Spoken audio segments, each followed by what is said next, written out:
Hello, so this is Drugs in Perspective. Chapter 5, Substance Abuse in the Family System.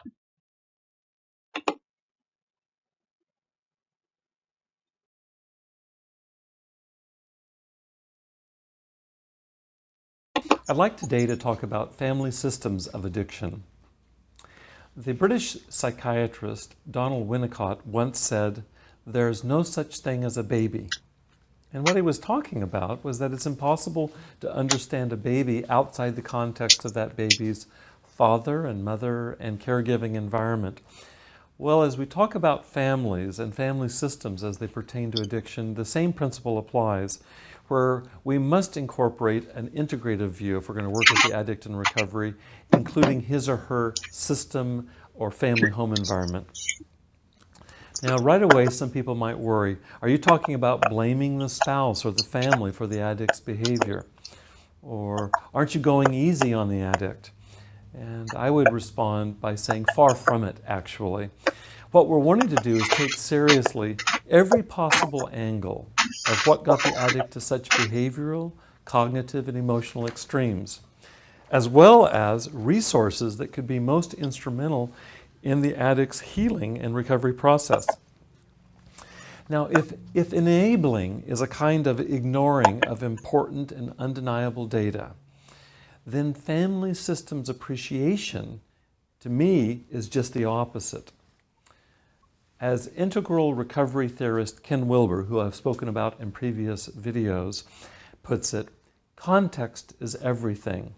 While I'm thinking of it, this book has just come out this week, Integral Recovery, and it's adapted the model of transpersonal theorist, psychologist Ken Wilber into applications that are integrative, very much in the spirit of what we're doing here at Cal Southern, and very much in the spirit of what we're presenting now, looking at one angle that needs to be integrated into treatment and recovery, namely working with the family system. So if context is everything, let's examine that just a bit more.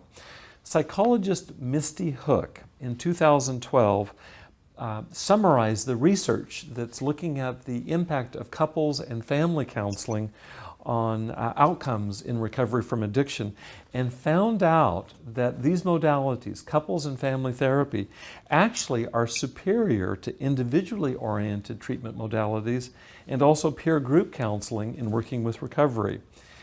So it makes sense that we observe as closely as we can how addiction occurs within the family system, how it affects the family system, and vice versa, how the family system affects and can hopefully be involved in the healing of the addiction. When I talk about family system, I'm really talking about the spouse, the life partner, and the children of the substance abusers primarily. I believe it's important to say that, of course, we know that family members are doing their best in responding to a difficult situation with addiction.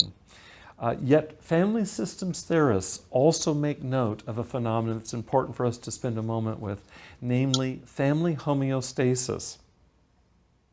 This is the idea that in a family, even when the addiction has horrible negative consequences, not only for the addict but for the family, that the family will sometimes ignore or otherwise enable the addictive behavior. It's counterintuitive. Why would a family do this? Well, to put it in terms of family homeostasis, the knowns of addiction in the family may be preferable to the unknowns of non-addiction. Psychologists over the years have noted the very strong correlation between our experiences of ambiguity in terms of what's going on in our environment and our experience of anxiety. There's a very strong correlation between ambiguity and anxiety. Turns out that we all strongly prefer the tried and the true, even in this case, as we're talking about addiction, to the ambiguity, hence anxiety, of something that's unfamiliar. So, for example, any real movement towards sobriety is going to have a huge impact on the family's equilibrium or its homeostasis. So, in fact, what we so often see is that the addicted family system, we're talking about the whole family now being involved in supporting and maintaining the addiction, that the family system is maintained on a high dose of what one author calls the pain body. And all he means by that is that in a family that's characterized by addiction and enabling, the family environment most often has a lot of unwholesome patterns, for example, of rage or repressed emotion, all of which result not only in emotional complications, but even in medical disorders. So it's what we're talking about here has ramifications not just for the addict, but for the entire family, and in fact can make people sick. It can be killing. All the more reason then that counselors must include the entire family in addictions treatment. In sessions, family counselors focus on not only the roles that we've been talking about here in terms of family homeostasis, where family dynamics can actually perpetuate the addiction, maintaining it to keep things kind of normal and as expected. So family counselors focus not only on examining these dynamics, but also really concentrate interventions toward changing the ways that family members interact with each other, all of which supports effective recovery. Thank you. Okay, so that's it for this video. I thought that video was a good introduction to this chapter. So then we look at families as systems. Initially, one must look at the family as a system. Some key elements of family systems are that they have roles, values, verbal and nonverbal methods of communication, boundaries, roles, and patterns of interaction. Systems always seek some level of homeostasis or balance. Alcoholism and drug dependency are dysfunctional elements in family life. The result is a disequilibrium or imbalance, forcing family members to compensate and give up aspects of their own sense of self in an attempt to keep the family balanced. The alcoholic/addict family system could be compared with an unbalanced top toy, one so top-heavy that when it tries to spin in a functional pattern, it instead swerves to one side and skips in a diagonal direction until it stops. Addressing family system. Looking at the family as a system is imperative in addressing the problem of alcohol and drug dependency and addiction. If the family system does not change and the family members do not do their recovery work, the same dysfunctional styles of communication and interaction make the alcoholic and addict at risk for alcohol and drug relapse, or the development of another dysfunctional behavior. To effectively treat the alcoholic or addict, the rest of the family system also needs treatment. The high alcohol drug relapse rate is often attributed to the lack of recovery by the family members. Family members avoid being active in treatment because they resist looking at their own behaviors. They fear getting in touch with their painful feelings, which may be overwhelming. Another fear is whether the family system can survive re-experiencing these feelings. These questions need to be addressed for the effective recovery of the alcoholic and addict and the family members. Hi, this is Judy Salinger from Lasting Recovery, San Diego's premier outpatient alcohol and drug treatment center. And today we're talking about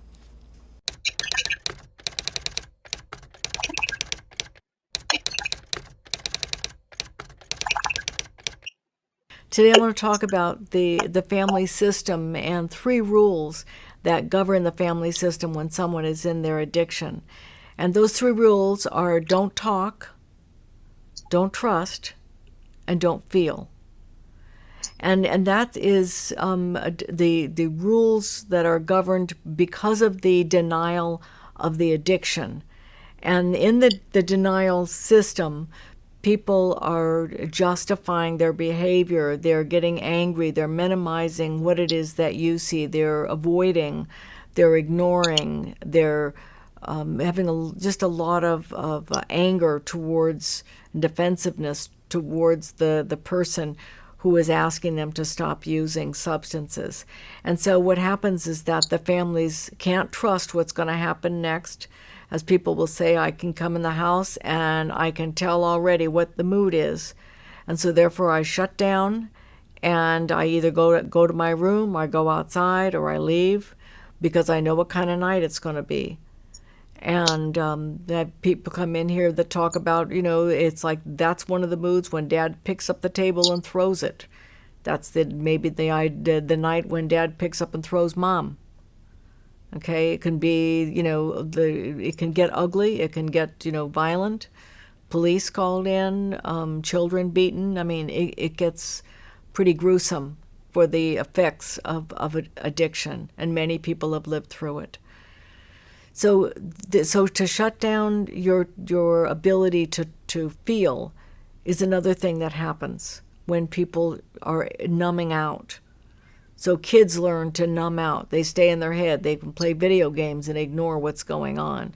They can stay, just think about stay in their thoughts and stay out of their feelings because they don't feel emotional trust. They don't feel safe.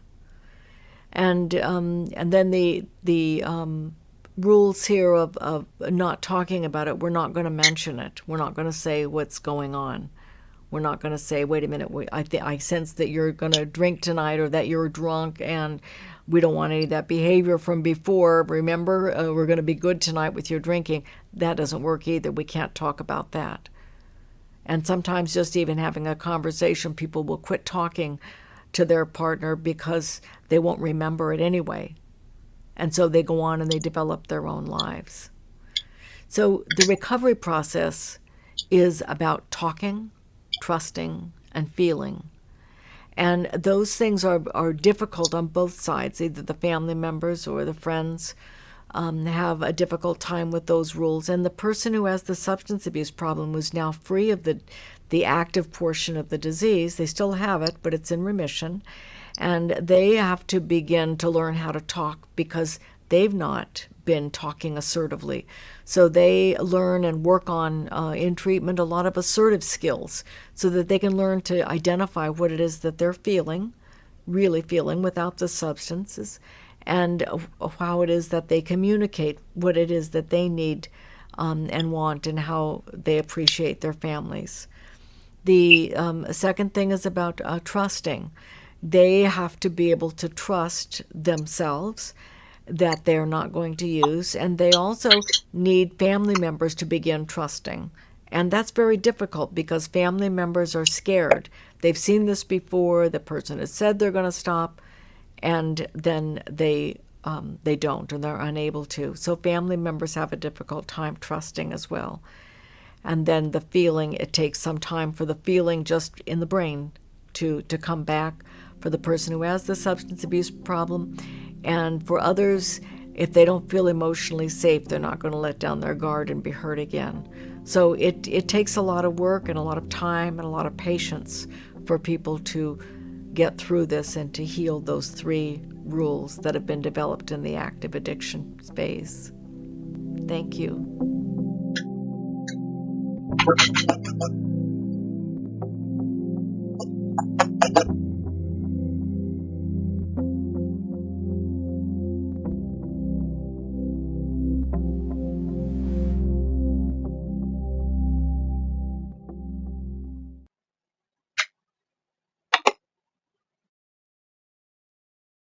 So, imbalance versus dysfunctional.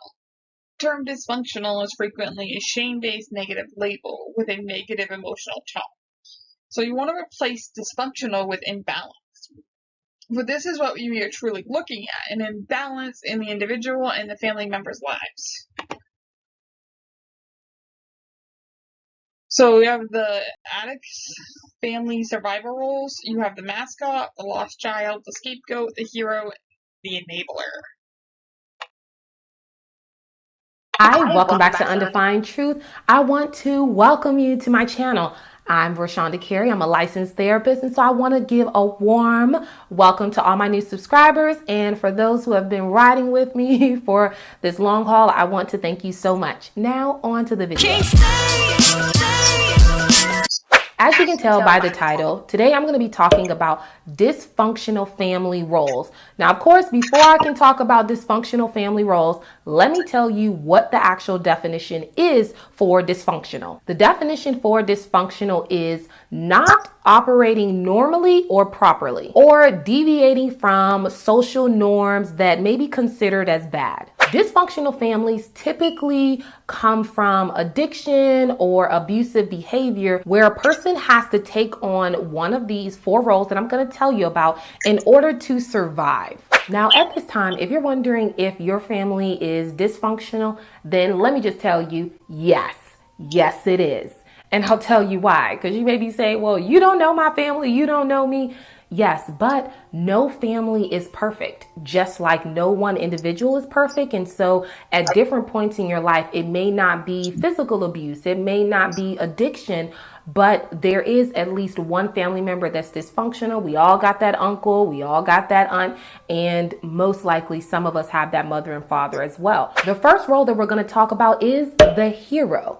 Well, the hero is the person who can do no wrong. They're the golden child, the perfect one in the family. They get all of the positive attention, the awards, the accolades, the praise. However, if you pull back that veil, you'll see that there's a person who is struggling with the fear of failure and also dealing with control issues as well. This relates back to the dysfunctional family because the hero of the family is kind of put on this pedestal. So a mother who's abusive or a mother who's an alcoholic, I know I'm picking on the mother, but anybody in the family can look at this person and say, we have done good. Our family must not be that bad if such and such is excelling and getting these awards. They're their way of being an excuse and not feeling as though they're being that bad of a parent. Role number 2 is the scapegoat. Now, this is the person that's always angry, seen as the bad child.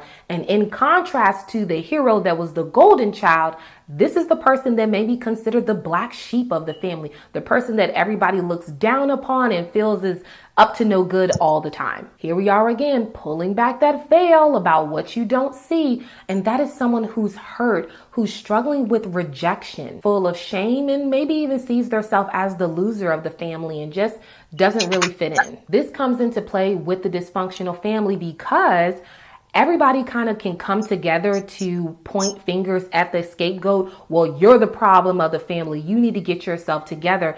And it also allows the hero to be the hero and the scapegoat to be the villain and feel as though they are the reason that everything's going wrong. And so if you were that child that was always blaming everything on your siblings so that you got out of trouble, then yeah, that was your scapegoat. No judgment, no judgment. Role number 3 is the lost child. Now, some may consider the lost child as the middle child, the one that no one really remembers. They are often the ones that are ignored, quiet. You kind of know they're there, but don't really know they're there. Now, what you don't see with the lost child is someone who has locked their feelings away and has chosen not to really deal with them. There isn't space for it because you have the hero who's doing really well and the golden child. Then you have the scapegoat that everybody has labeled as bad. And so there really isn't a place for feelings. And so they can kind of just be closed off and can't really express their feelings even if they want to. Now with this family role, they kind of see this child as the one that they don't have to deal with, the one that just maintains and functions on their own. So they're not needing to praise them, but they're also not needing to discipline and have consequences with the scapegoat. This is just the child that just functions and just does what they have to do or do what they have to do. You get what I mean. And dysfunctional role number 4 is the mascot or the clown. Now, everybody has labeled somebody in their class as the class clown, but this is not to say that they're coming from a dysfunctional family. It's to say that this is really a role that people take on, whether in the family or also in the class. With the mascot, what people see is the one that's funny, always telling jokes, can be a little bit immature, but always keeps people laughing so they don't really worry about it. Again, what people don't see is someone who is afraid all the time, someone who hides all of their negative feelings with humor and often feels inadequate. What they bring to the dysfunctional family is comedic relief. Let's say there's like a big argument in the room. Of course, the mascot's gonna come and maybe do a little dance or maybe just tell a little joke to have that comedic relief and just bring tension down and hopefully to bring peace in the family to avoid anyone dealing with their negative feelings or anything negative or bad exploding in the family. All right, there you have it. I have shared with you the definition of dysfunctional. I've also told you some of the characteristics of a dysfunctional family and also 4 dysfunctional social roles that children take on. If you found this video helpful, I encourage you to hit the like button. I also encourage you to subscribe before you leave out so that you never miss a video. So I encourage you to join the Undefined Truth family, and I will see you next time. Okay, I just want to add at the end of this video, one of the roles she forgot is the enabler. This is somebody who might, as it says, enable the person who's using substances to keep. It may be making excuses for them, basically, and trying to protect them from their consequences.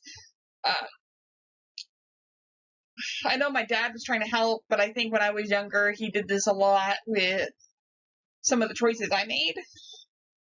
I was kind of protected from the consequences and never really had to live with them. So.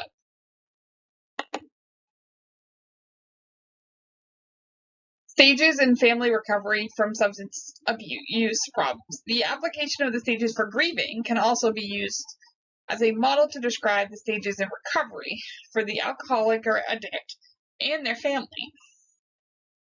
So the stages are denial, anger, bargaining, depression, or feeling, and acceptance. So denial. At the denial stage, family members rarely acknowledge that something is wrong, although they sense something might be different about their family. Family members may seek help, but in an indirect, non-specific manner, such as talking to friends and family. Unfortunately, those friends and family often reinforce the denial. Then you have the anger stage. Anger is an effective defense to keep family members from talking about issues and feelings that might indicate a alcohol or drug problem in the family. In reality, the anger is a way for the alcoholic or addict to avoid feelings of guilt, shame, and deny responsibility for problems in the family system. At this stage, family members are still not quite sure they need help and are embarrassed in seeking help. Bargaining. The bargaining stage is usually preceded by a major crisis. The family can no longer deny or ignore the problem and cannot cover up feelings of frustration and anger.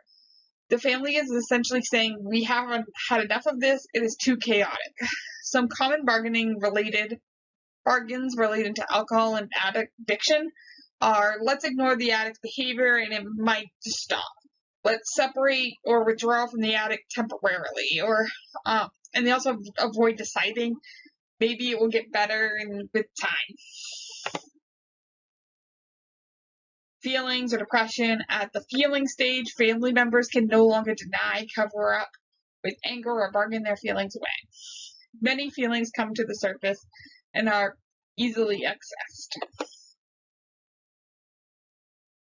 Acceptance. At the acceptance stage, the family has recognized that they have a problem and they are ready to work on necessary to heal, to do the work necessary to heal and develop healthier ways of relating. So that's it. Thank you for listening.